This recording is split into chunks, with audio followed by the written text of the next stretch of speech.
IFM News. IFM News. IFM News. Lokal. Nagtenag iti pagbaludan iti maysa nga agtagilako ti vape iti barangay 1 San Lorenzo, Lawag City, Ilocos Norte nga ibilang da a high value individual kuna ni Police Lieutenant Colonel Ryan Retudar hepe ti PNP Lawag ket nabayagdan na sipsiput ti suspect ken nakumpiskarda ti sumagmamano sa siya si droga ken maysa apaltog.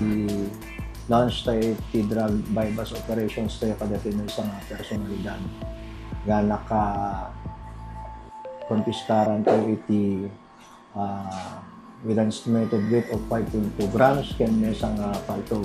Actually dito nga personalidad ket monitoran ti tropa iti anti-illegal drug activities na ket nakita tayo nga ron nga continuous pelaan iti activity ng kakastoy so naikan iti bypass operation. Right, sir. So, bali man nung anong deti value na deti? This gatad na dati apo kay 35,360 pesos. Gatad na din nagatang kanya na. Banag a pinagtalikudan ti suspect. Ang ko expectare ka kasi di ba pasama ta kwak na ti vape. Chikard na agad ang ipagpagata, sir. Ako amin ni DJ ta ko abagi amin.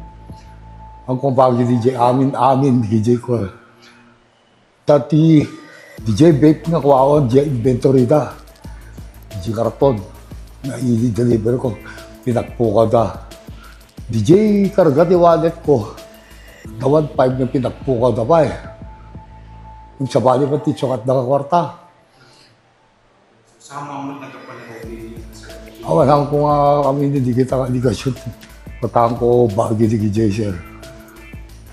I-kajay, sir. I-kinitan mo Wala mo ito tawag din. Kinabugtak ka kasi nababoy pinamayan da kanya. Tatandaan mo ang dapat sakit tapos takpay po sa pag-aamit.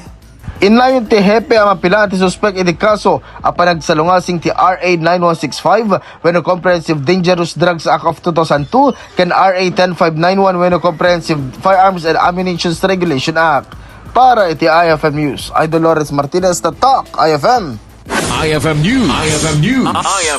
IFM News. Lokal.